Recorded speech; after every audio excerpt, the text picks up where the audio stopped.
only know what is being written on the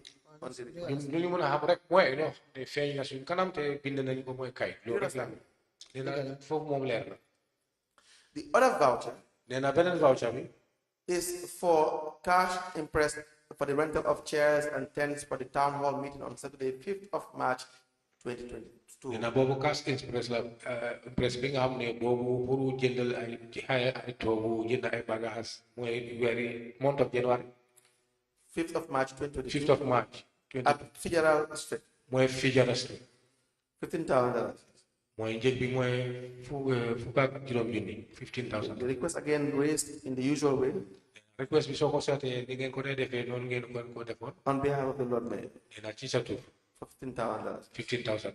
How did you arrive at this amount? naka ngeen xalaté be jot njëgi bobu wala fukk ak juroom junni. So the issue is because it's raised in her name. Nena soko sété moné soko sété moy because soko sété li dañ ko bindal ci sa tur. Okay. Yes, okay. Already asked. Question I said, how did you arrive at the amount? How did you arrive to the amount of $15,000? Nena lolu naka demé bengen am jegi bobu nga xamné dem na be mu jegi bi dem na be $15,000. I wouldn't know that yesterday. I wouldn't know that because I told you yesterday. I told you that.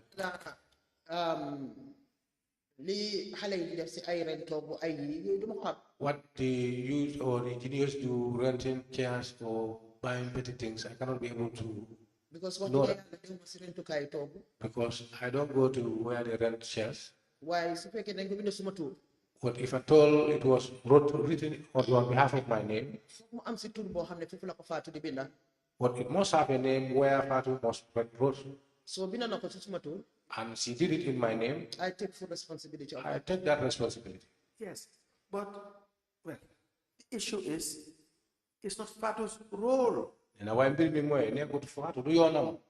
Fatu is a public relations officer. Na Fatu mom liggéeyam mooy public relations officer. Not a procurement officer. Nekkul procurement officer. Wow, lolu nangu na ko. Yes, I agree to that. As the PRO, CEO assigned na ko demal def li. Maybe for her as a PRO, but it was assigned to her by the CEO to say, let you do this. Because fok mo am ko assign Fatu. Then she. Neko responsibility bi yak wara jël. Somebody must assign Fatu to say this. You assign her. No. Man, the CEO assign na ko yo ya wara jël this role. I'm saying if, for instance, if the CEO assigned her to say, I want you to take this role. You organize sanga. You go to this place and make an organized there. And she came to me. And we want to know exactly what and what did we need. So obviously we need chairs. And we need so etc. etc. So mu def ko mu binda request on my name. Then she did it, wrote the request on behalf of my name. And I think yesterday I elaborated on that. That she wrote the request on my name. And I take full responsibility. And I do take the responsibility.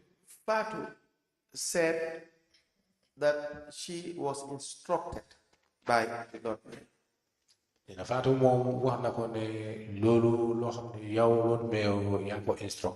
In some instances, she will be instructed by the CEO. And the memo as well will speak for itself. That it is on the instructions of the mayor. That I demand this amount. And so that money that is demanded, that is supposed to pass through a different channel, and it's passing through the wrong channel, would not happen proper. Do you understand? I understand. Yes. The chairs that are rented and the tents that are rented, you may say it is just just chairs and tents, a small program. Nena so jëlee toog yi ak tent yi pour programme boo xam ne nekkul programme bu baax. But there are so many people I know in Banjul who rent chairs and tents. te xam naa ne ñu bëri ñoo nekk Banjul ñoo xam ne dañoo luwaas toog yi ak tent. The law requires that they have equal opportunity. te loolu bi moom si boppam boo tax gis ne ñoom ñëpp dañu war a emal leen a opportunity. Do you agree with that? Nena nangu nga loolu. 110%. 110%. And this defeats the purpose. Nena te lii su ko seetee lii dafa defeat purpose boobu de soxla boobu. Do you agree with it? 110%. 110%. The other issue Nena beneen mbir mi mooy. is the person going to rent these chairs. Nena koo xam ne ko moo war a joxe wala luwaase toog yi. May benefit financially from it. Nena mun na njëriñoo si xaalis. Because it did not pass through the usual way. Nena parce que soo ko seetee jaaratu yoon boo xam ne bu war. Do you accept? Nena nangu nga loolu. Why you cancel? Lead counsel.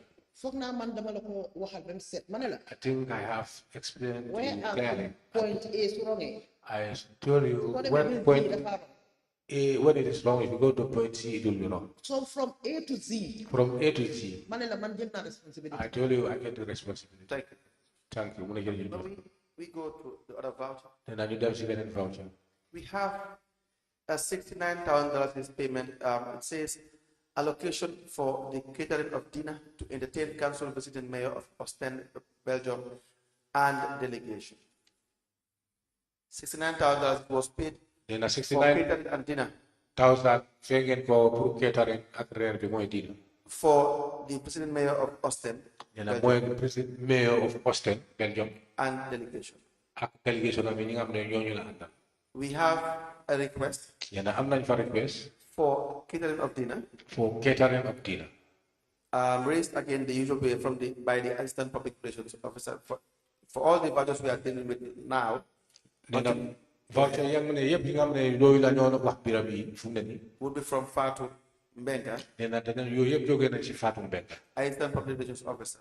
mooy assistant public relation officer. If we are to change to another set of vouchers, nee na su ñooy wécci dem si yeneen voucher. I will let you know. nee na dana la ko yégal balaa ñu def. Now, it reads on behalf of the mayor of Banjul. nee na léegi lu fa nekk mu ne lu ñu wax bi nee na si yow si sa ron yow mayor on behalf of mayor of Banjul. I write to request for the following payments. nee na mu ngi bind di laajte ay fay. For the catering of dinner with the visiting mayor from Ostend City. nee na pour affaire catering gan bi nga xam ne mayor bi bu war a jógee Austin City. 3 sheep, nee na 3 ship. $30,000. nee na ñetti xar. 5 canned drinks, nee na 5 canned drinks. $5,000. $5,000. 20 packets of water, 20 packets of ndox mooy ndox. $2,000. $2,000. The chef, The chef, $5,000. $5,000. Musicians for entertainment, nee na mooy jëweli musicien yi. Big Mo, Big Mo, $6,000. $6,000. Quora, $6,000. $6,000. You present or buy one Quora You present or buy one Quora. as a gift for $3,000. mu ne nga jënd benn Quora $6,000. 4 drums each, nee na ñeneenti sabar. each costing $3,000, nee na bu nekk mu ngi jar $3,000. making it $12,000. mu ne lépp mu ngi nekk jéggi yooyu mu ngi nekk $12,000. Now, when the request was raised, nee na request bi ngeen ko bindoon.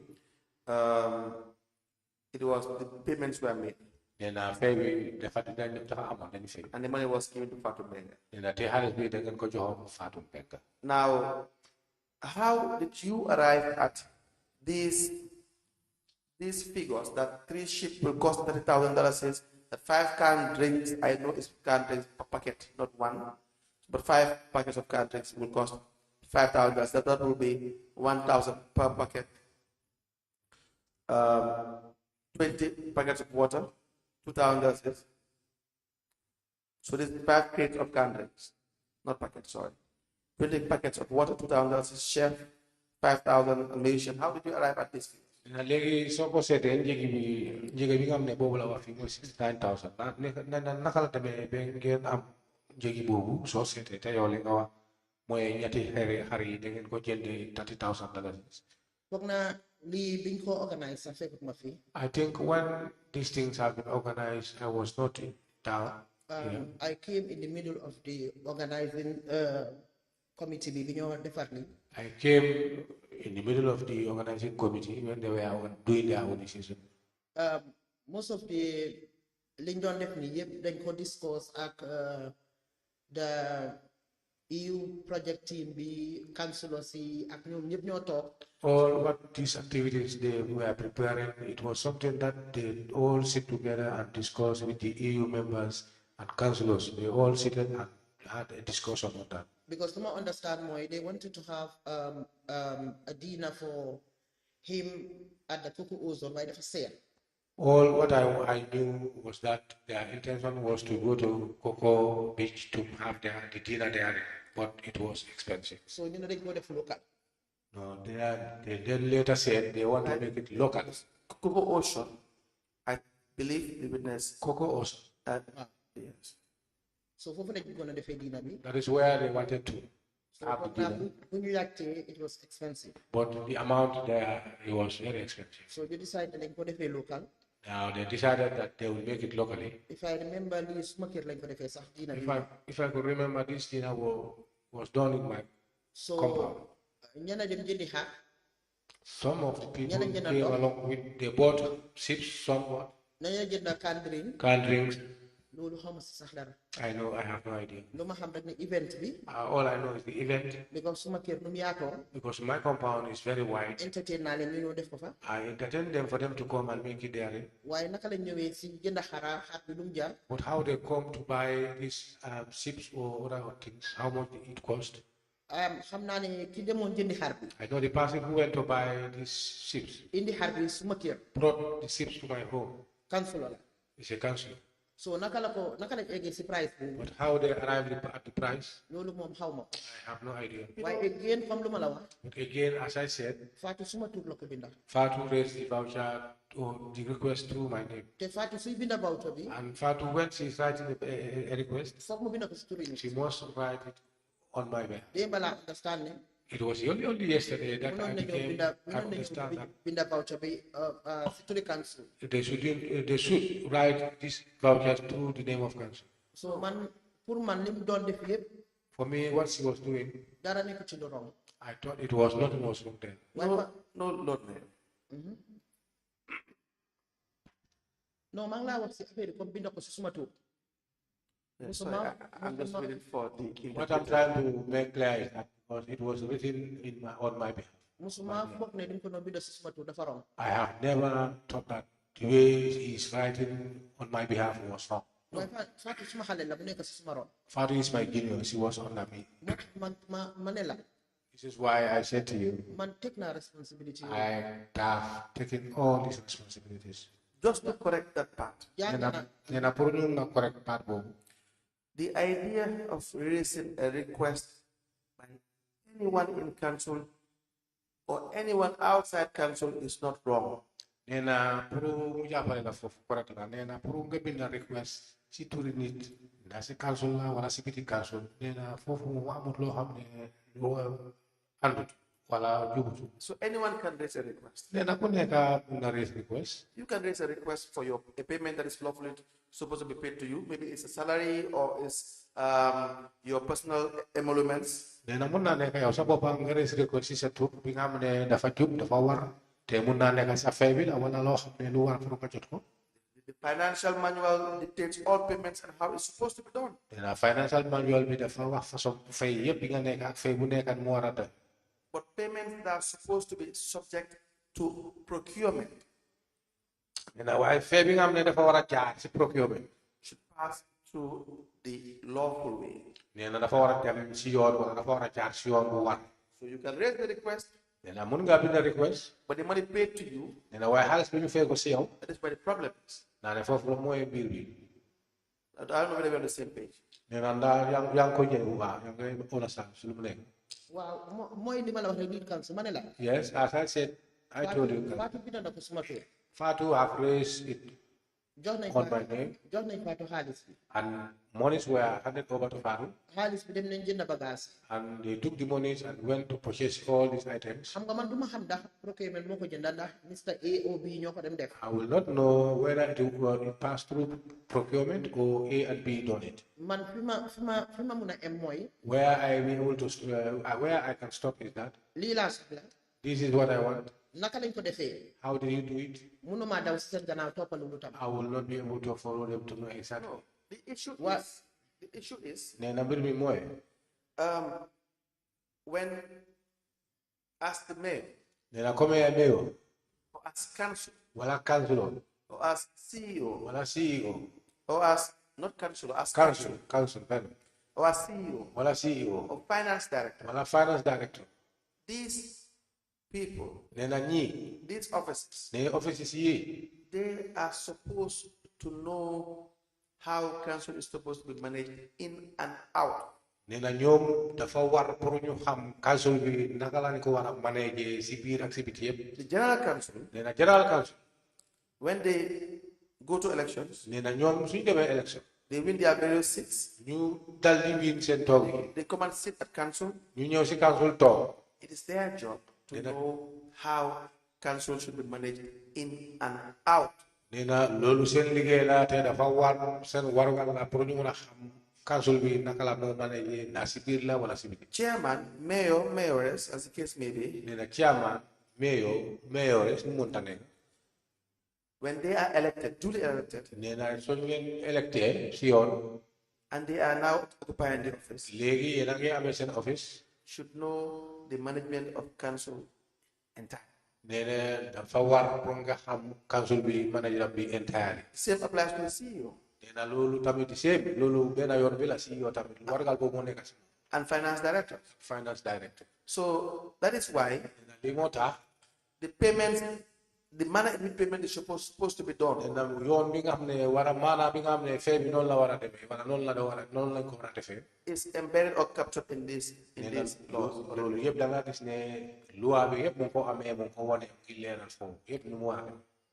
So that it is clear that when a payment is not properly done, Nena loolu moom dafa leer ne fee soo fee li nga xam ne àndut wala jaaduwut fee bu jaaduwut. the law would have already told you that the manner in which the payment was made was wrong. Nena te loi bi wax na la ba pare ne yow fee boobu nga xam ne def nga ko àndut ak yoon. So not by your having this procurement been conducted by your office.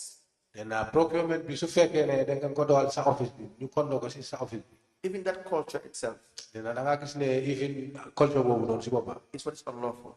Nena nekkul ne loo xam ne àndut ak loi. Do you understand? Nena leer na si yow. Why the council? Lead council. Fatu nekut in office there. Fatu is not in my office. Fatu is part of the admin. Fatu is part of the admin. So fake ne hamna kon dafa mel ni bente yow understand lo dama la ko explain. Maybe I know still it's not clear to you what I'm trying to. Am nañ a program. We had a program. The CEO man am na sama wala CEO am na wala. I have my part, CEO have his part. CEO decided ne Fatu Mega kai yow la nga liggéey ak mayor bi ci ABNC. Then the CEO decision is that Fatu Mega come and attach yourself with the mayor, you can work and go ahead with it. Fatu Mega talk na at the office of the mayor ñu plan ne ñun suñ function bi nii la war a demee. Then Fatu Mega came to the office of the mayor, seated there, we make a plan that this is how we want things to work. Fatu will go back to the CEO. Fatu will go back to the CEO. Explain na ko function bi nii la war a demee. And explain to him that this is what the type of function we want to do things. Mu ñëw ci man. She'll come back to me. Mu raise a voucher. Then a voucher will be raised. So naka lañ after loolu naka lañ def. After that, what we normally did, Loolu mënuma koo xam. or what they normally do, I will not know. So both the mayor and the CEO would have adopted a very long procedure. Nena fa dafa mel ni CEO ak mayor bi yëpp da nga gis ne ñoom yoon bu ñu jël ne fa nekk yoon boo xam ne yoon bu bon àndut. Waaw nangu naa. Jubut sax. Yes, I agree. Moo tax ma ne la. That is that is the reason why I say Fatu defu dara. Fatu did nothing. Fatu is just a messenger. Fatu was just a messenger. boo xam ne moom moo nekk si digga bi. And she's the one in the middle. And moom li mu doon def. And what she was doing at that time. dafa feel ne mu doon def lu baax. We feel that we were doing the good things. We have agreed to that. Nee na nangu nañ si. She's an agent. Nee na moom nekk na agent. For the most part. Nee na si mo yoo ñu bëri yu néew yoo ñu néew. In fact, her evidence is such that. Nee na moom soo ko gisee bu mu ñëwee fii li mu wax mooy. If I recall well. Nee na su fekkee ne mën naa ko fàttale ko bu baax. There were times that she will sit. I think where is her office? Nee na am na jamono bi nga xam ne def dee toog nee na ana office bi fan la nekk. Is it close to your office? Naan daa seen office yi na dendoo. Close to CEO. Close to CEO. No, it's close to your office. Nee na ana dafa dendoo ak sa office. It's close to CEO. I say it's close to CEO. That is not the question. The question is whether it's close to your office, because I would not know the proximity between your office and the CEO's office. Nee na loolu du laajte bi mooy naa moom si boppam du mun a wax parce que xamul sa office nee na mu ngi laajte daa faatu office am bi ak sa office bi duñ jegeñante. No, faatu's office is right at the main entrance. So it's not close to your office. Nee na kenn office ñaari office yi jegante wala. I know when she's coming to me, she'll get to me before getting to see you. Is it close to your office? Then what would you say is close to your office? We are all close because Banjul City Council. We are all close because the Banjul City Council is very tight. So it's correct to say Father's office is very close to your office. Then upon the forward office. Yes. Yes. That is important because her evidence. Then a little the important because more evidence than fee was fee. Is that sometimes for some of the monies that are paid to her? Then I'm not Jabari husband they could face more. And she will just hold it. Then I'm more than definitely and wait for directives from the mayor. Then I prove the directives in If the mayor says pay X, then a mayor so fair she pays. Pay Y, PAY, she pays. the amount would also be communicated to her by the mayor. In fact, when I examine that sometimes as well, when people will come to your office and after a discussion, you will come out and tell her, give this amount to Mr. X.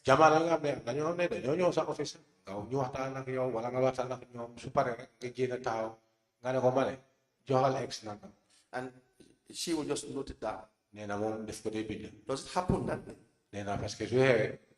Does it happen that way? Does it happen? Any hardest for having interest for having any interest that part of her. Already interest go, but if I'm from what I dem that interest is already halfway or a place to go. It's not like Banjul City Council. When you just have it doesn't mean that Banjul City Council will put money in a bag and give it to Fatu to say how. A request. There must be already a request for A, B, C, D, E. For A, B, C, D, E. For instance, if they came to the office and found me there and Fatu does not know them,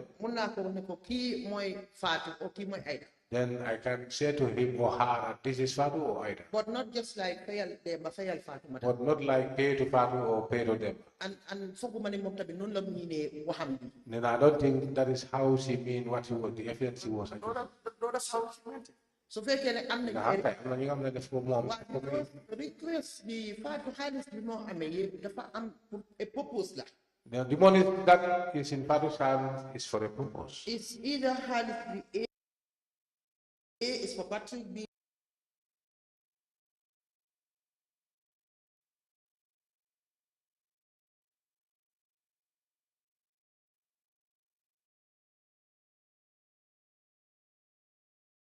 Is for Mary C. Is for Fatu D. Is for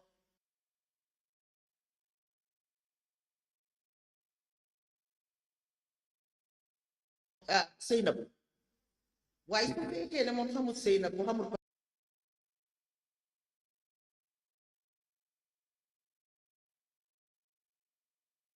Patrick. So anyway, is the job. Allow me, I will always, accounts clerks. am na account clerks. That is why there is segregation Ne lii moo tax ñu am foofu of duties. segregation of duties. So that Ne na sunu mun naa gis ne the mayor does not make payment. mayor warta def fay wi. Because what you are saying now Ne na léegi yow li ngay wax fii mooy is payment made by the mayor. na fay bi nga xam ne mayor moo ko fay moo ko def. And maybe you did not know. te mun na nekk yow xamuloo. Like you said, it was wrong. Nee na comme ni nga waxee ne xamuloo ne loolu jubut wala àndut. Whichever the case is. Nee na lu mu. Whichever the case is, whatever the case is. Nee na lu mu mënta mel. That process is wrong. Nee na yoon boobu nekkul yoon bu baax yoon bi jubut. The mayor cannot be a paying out cashier. Nee na mayor mënta nekk paying out cashier. Lead council. Lead council. They are going to try to generalize all the payments in the council. You are trying to generalize all the payments that was done at council. We are dealing about a particular issue, my Fatumenga. Here now we are dealing with a particular issue that is that of Fatumenga. Bena mistake in just Fatumenga. The mistake that we did in Fatumenga doesn't make the mayor a cashier or a paying out cashier. That does not make the mayor a cashier or a paying out cashier. I mean, tens of thousands of vouchers. You have tens of thousands of vouchers. You go to direct cashier or see accounts. Directly at the cashier or the account. Let me rephrase. So let me rephrase. Let me say you are correct. I was not generalizing. But let me use a more specific language. That the payments that were made through Fatumbenga, instructions given by the mayor, those payments are wrong. That the mayor should not be a paid out cashier. You know, I had said earlier that for what we are dealing now, it's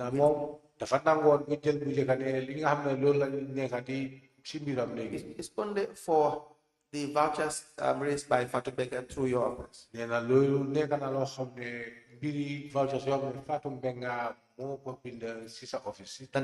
That if I am switching to another set of vouchers or other issues, I will let you know.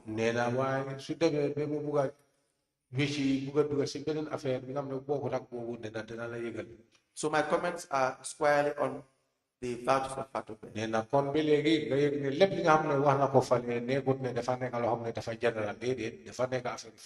So all these payments that, based on what you have explained in these payments, you are performing the role of a paid out cashier. And that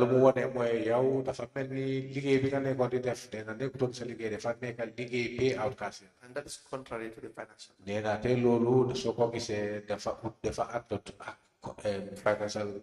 manual. Lead council. Today I learned that if you are given an impress, you need to give it to the cashier. The impress should be given to the cashier for implementation. Because the monies given to Fatu. Because the monies that were given to Fatu were all impressed. Meant for certain activity. Or for certain payments. Now you have corrected me that that's supposed not to be, it should be paid to the cashier. I agree. So the next time when it happens there, I will tell them take it to the cashier. This is classified as an impress. Then a lead you could classify as impress. Sometimes the voucher will say it is an impress. Then a voucher will sometimes another one is an impress.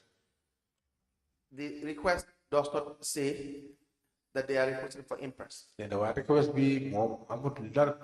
I think I'm the one and you request for impress. The request is for payment. Then the request be more for favor. Now let me just assist you with this. For instance, if the request says request for catering of dinner on behalf of the Mayor of Banjul, I write to request for the following payments. Then the request is why on behalf of the Banjul Mayor, Mungai request favor for catering.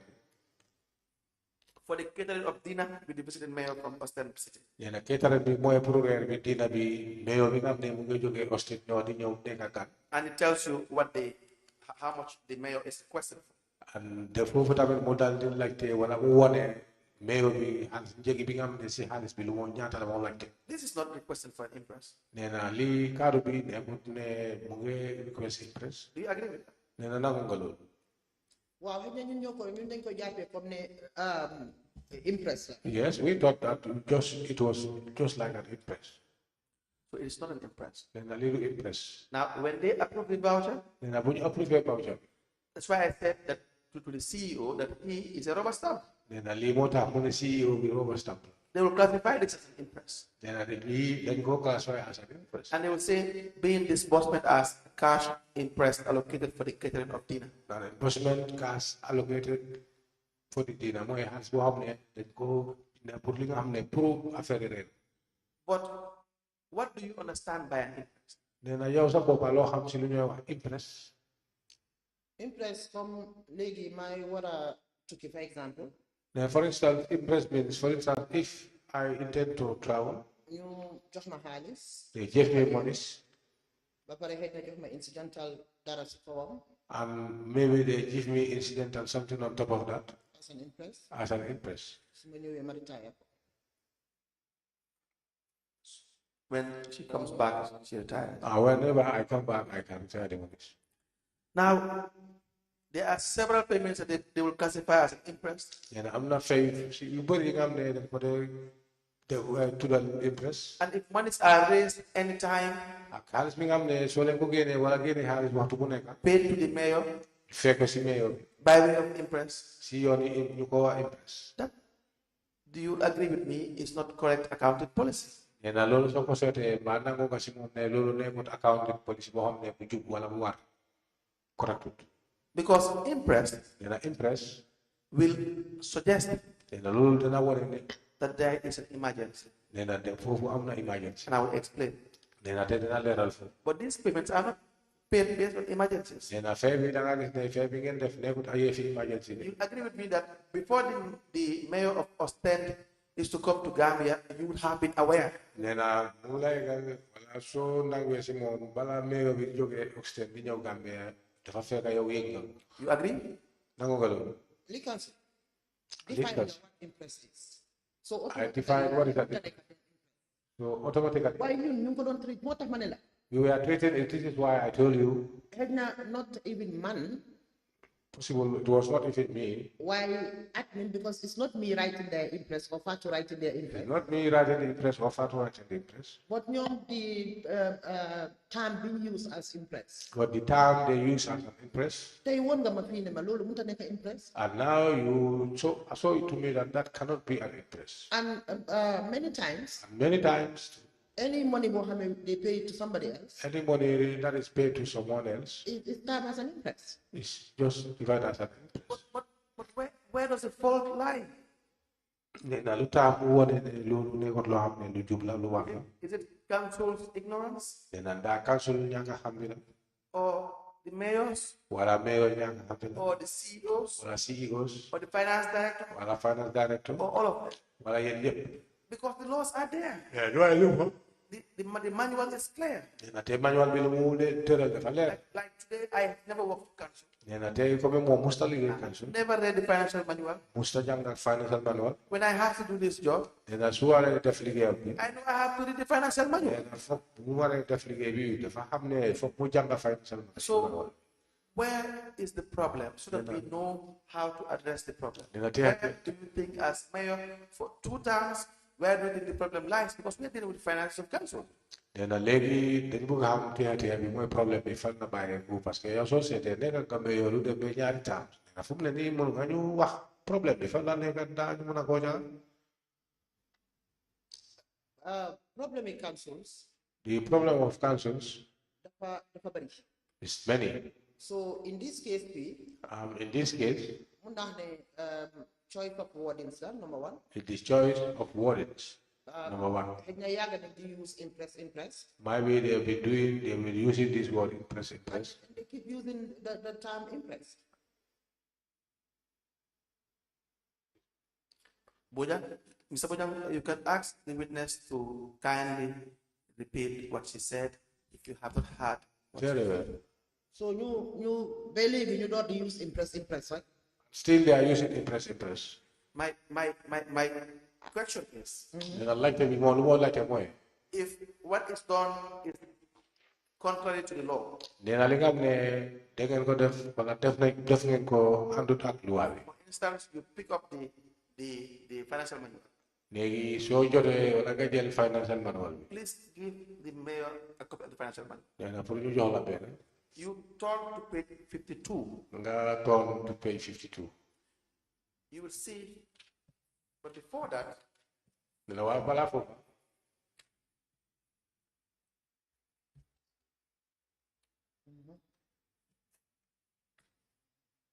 you turn to page 19.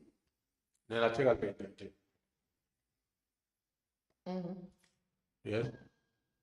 The first you see on 305 is authority for expenditure. Do you see that? Authority for expenditure. Are you there? Yes. An example, this tells you Then associate that the CEO has the power to authorize expenditure. then a CEO, I'm not doing it, That the mayor has the power to authorize expenditure. And the council has the power to authorize expenditure. But the council must pass a resolution to decide what is the limit for each of either the CEO or the mayor.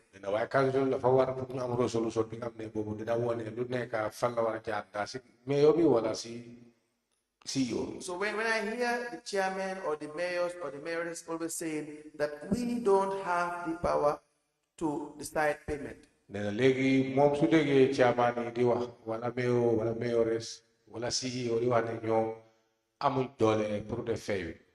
I ask myself, did they not read? Did they not read the text? Or is it that for some they know but they ignore? You look at section 306. Section 306. It tells you monetary threshold in emergency cases. And then you see payments done anyhow. You ask the question, is it that they do not know because they didn't read it? Or they knew but it is not intentional? You turn to the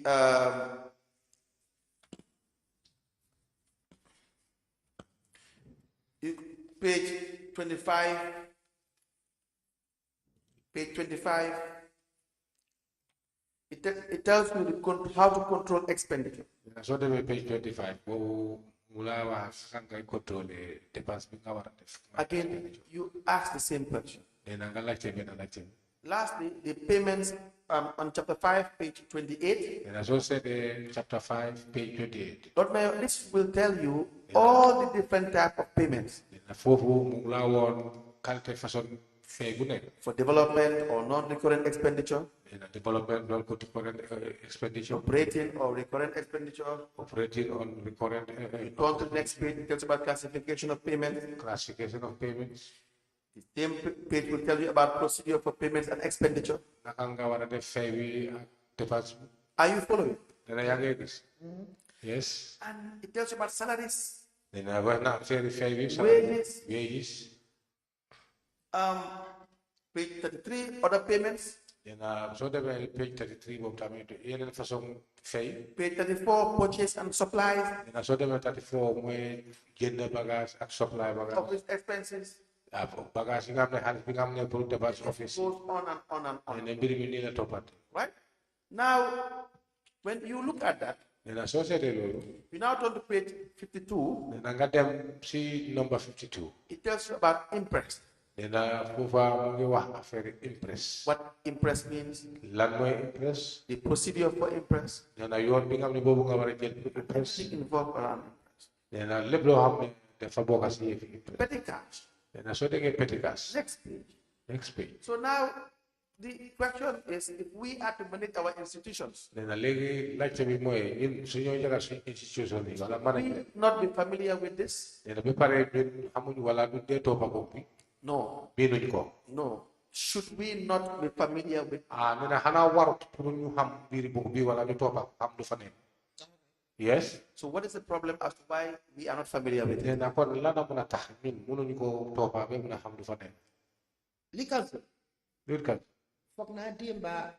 were talking, it's very, very difficult for man to understand. Yeah, it's very difficult for us to understand one another. Why is that? From the book. You are talking from the book. And this is not mayor say because you are telling us about what the mayor says that they don't have the power. In the case of expenditure. Yes, there are simply expenditure more in the departments. And I wish then a mom I wish that what was in this book? Lolo more don't play in council. That was what was played in council.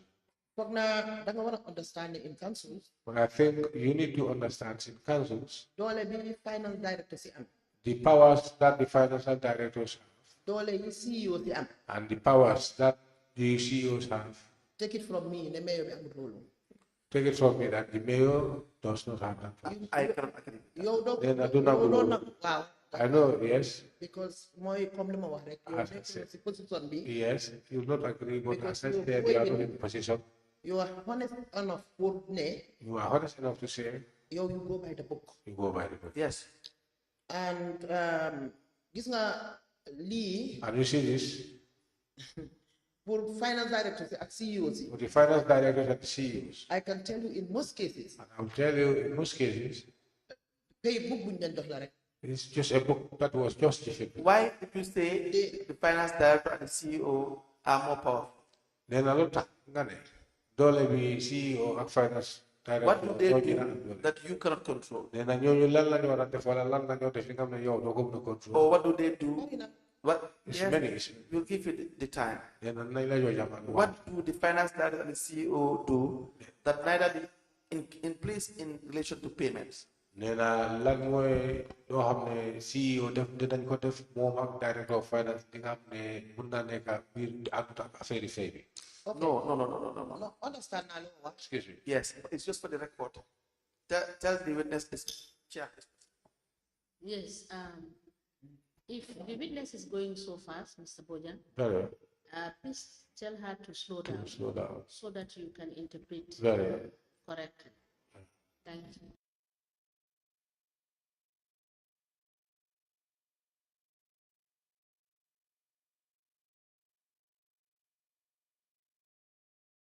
Thank you, Chair. Lord, first and foremost, let me just guide you here. The reason why it is important for the interpreter to get it right. No, I said the reason why it is important for the interpreter to get it right. It's because your evidence is important. And so it is recorded. And so we want the witness to say as close as possible what you are saying.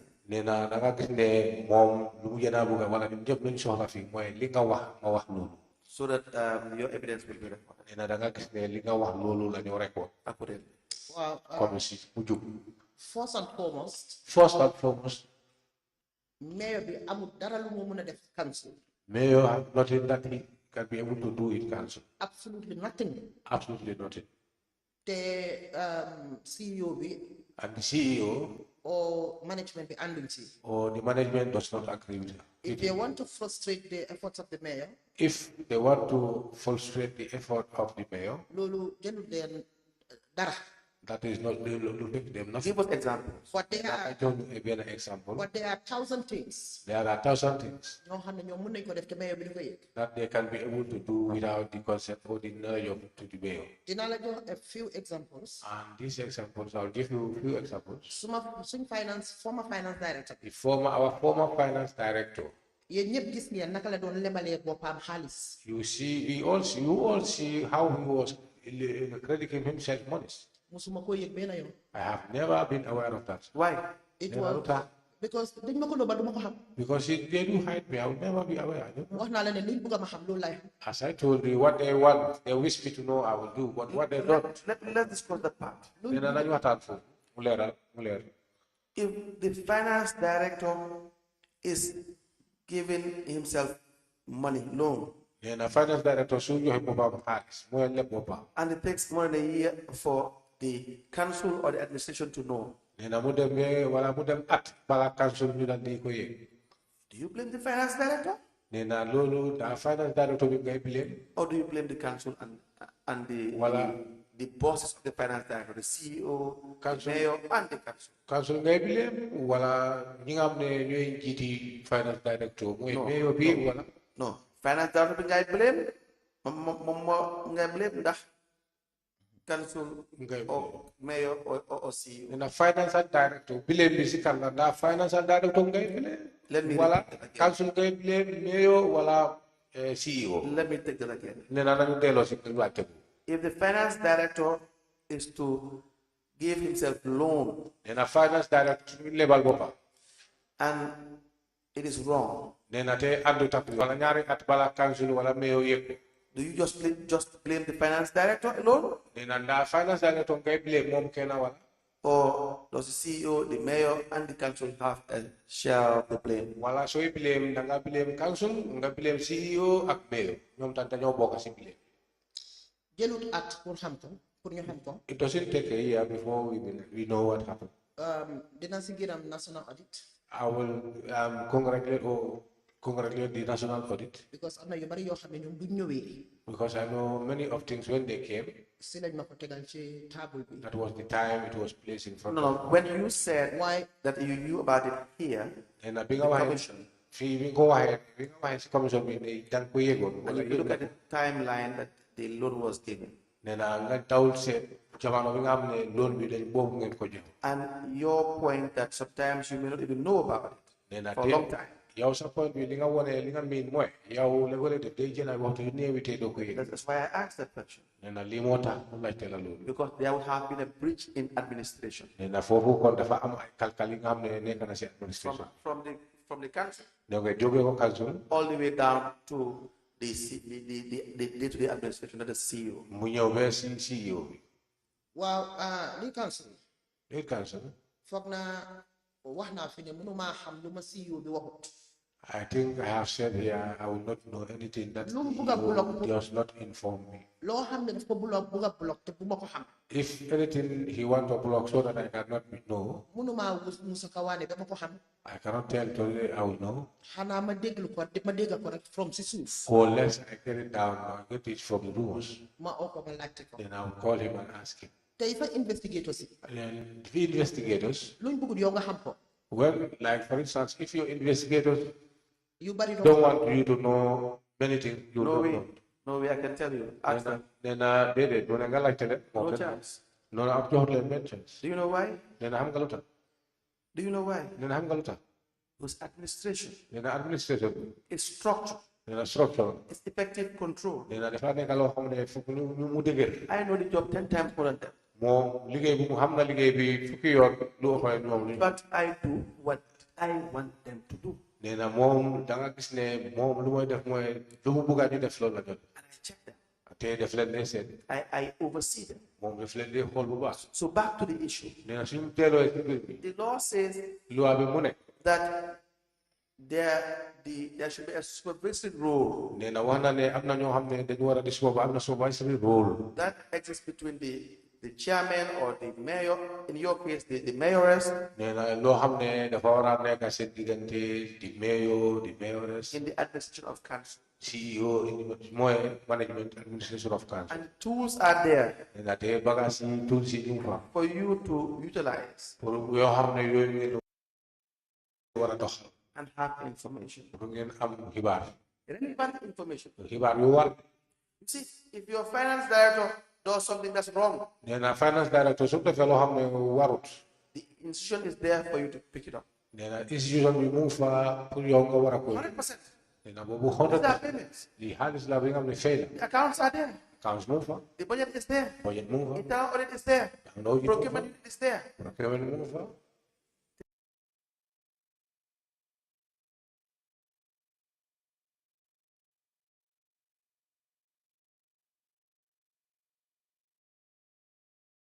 There is no chance nee na boobu amul benn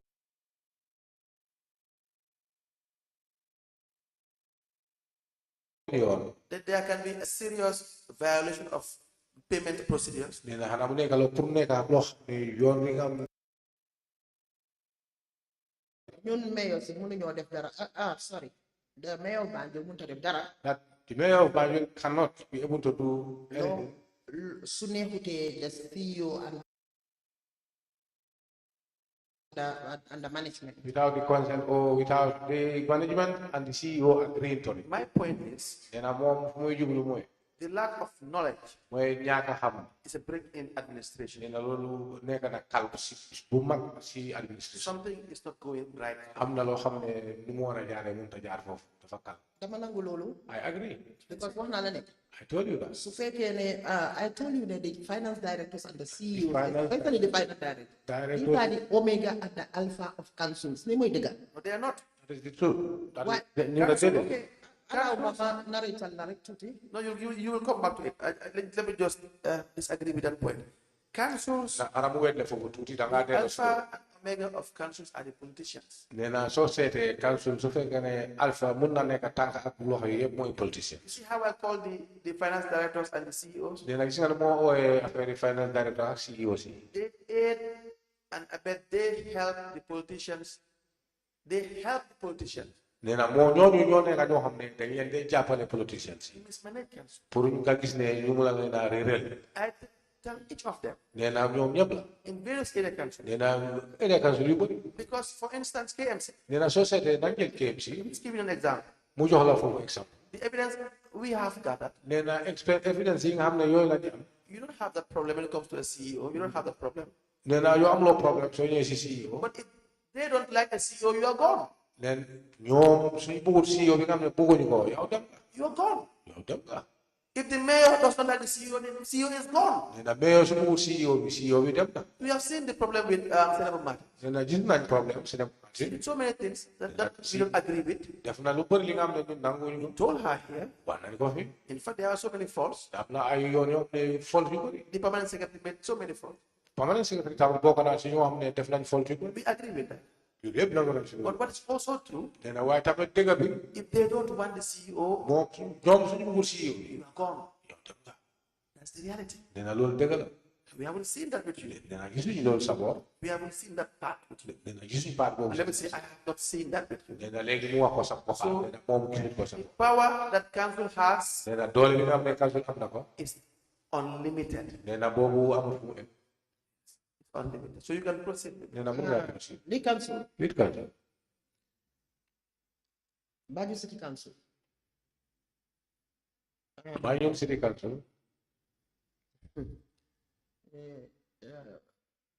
Su ma la waxee ne la the finance directors yi ak the CEOs ñooy di omega and alpha gom ma man. If you say the CEOs and the financial managers are the members of the Banjul City Council. Finance director. Finance directors, please believe me. And to be quite honest, And to be quite honest, munuma sikalu bachilis lu bari sax. I don't have much omission or ubiquity on Bachilis. Much. Xam nga wax nga ne ku bugut sa CEO mu dem ku bugut sa lii mu dem. Because you said if you don't want the CEO, he gone. You don't like that part, he gone. Man dama leen wax ne Banjul City Council is a dumping ground.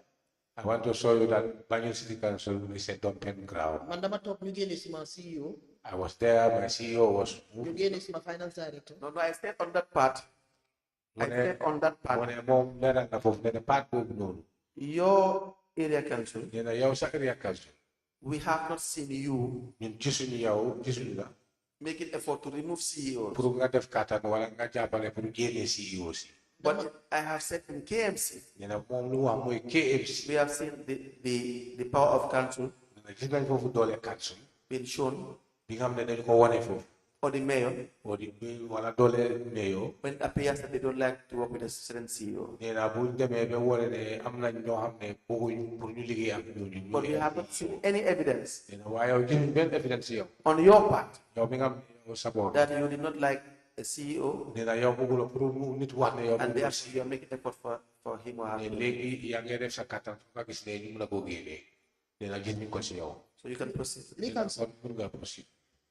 Nakala finance director bi doon lebalee boppam xaalis ba muy dem ay $1,000,000. Yes, lead counsel, I told you how the financial director was crediting himself monies up to an amount of $1 million.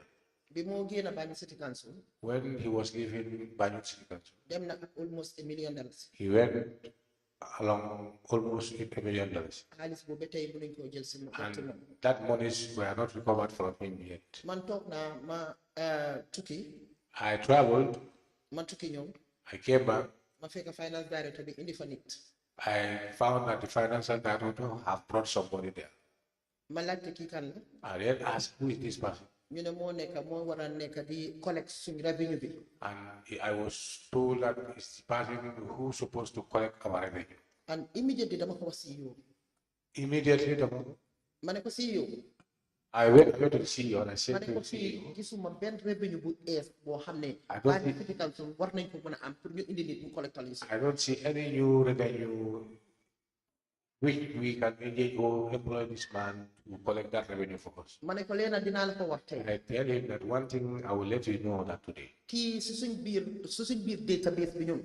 That this man and the new data that came, foofu laa dem di jëlee ji xaalis. that is where you will be going to collect the money. Banjul dafa ndaw. There is no place. Banjul is tiny, small. Fenn fu moo dem foo xam ne dina ne dafa génne lu ees. There is no place where he can go and create a new fund or revenue. CEO mu ne ma daf ko yóbbu council.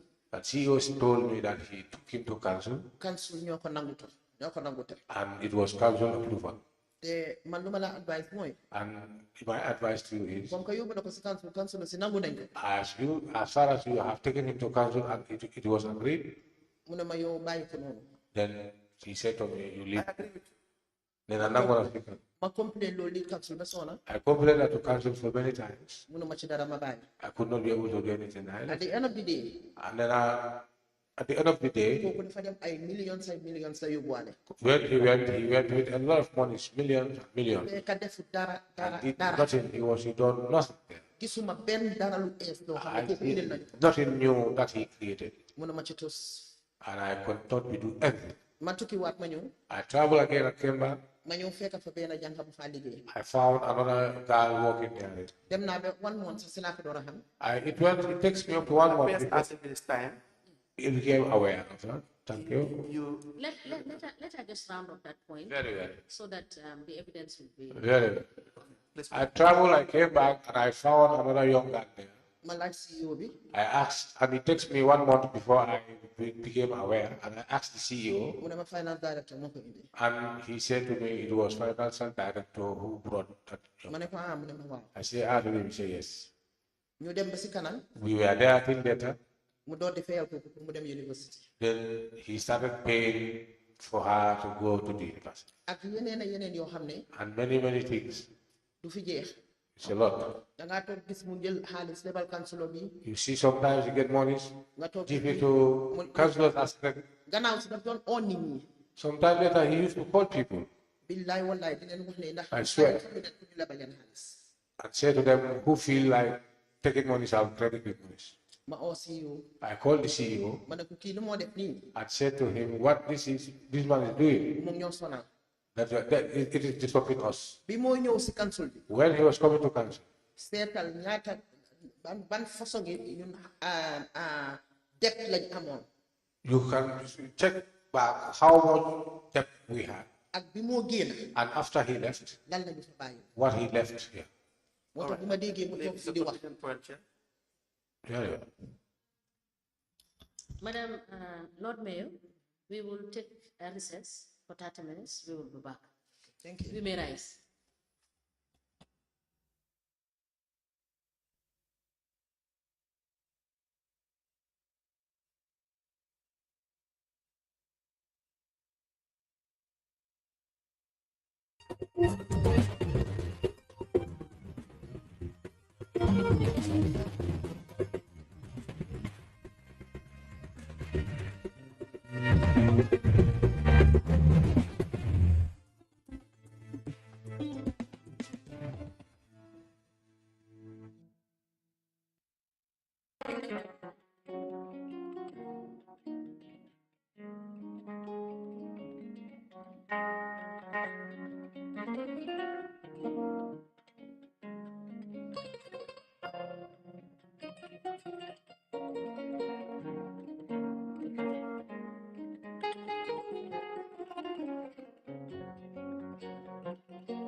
Forumosia, Abadia, Dadao, Anikanatia.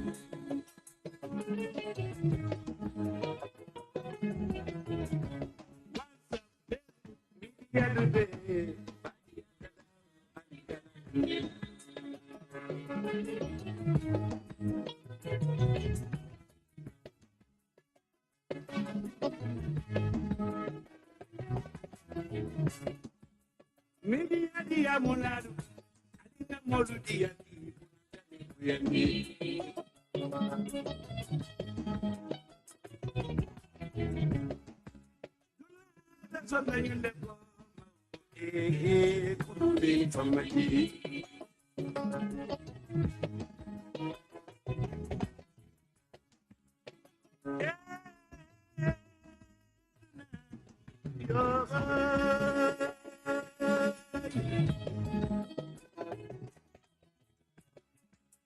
Nada solanyo la koma, nada solanyo la koma, puru ne pamayi.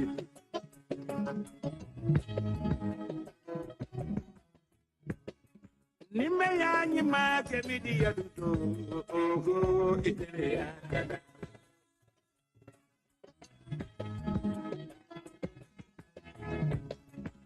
Mema nyima kemidi ya duto.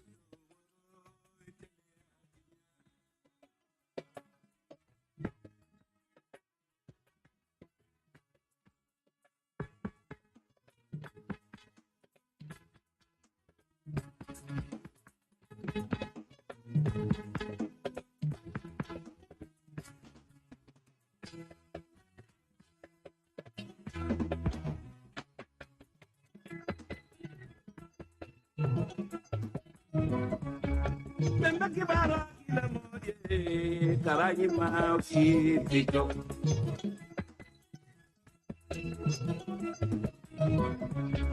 Ni benedado kila moje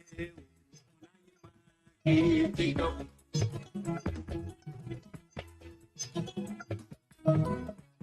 Ni me anyi ma make me dear do. The bejo la munena sumuro.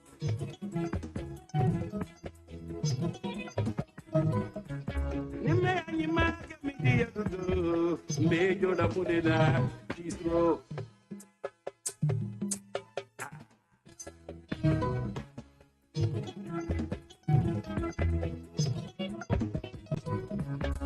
That boy, you're Musumba, when you man again.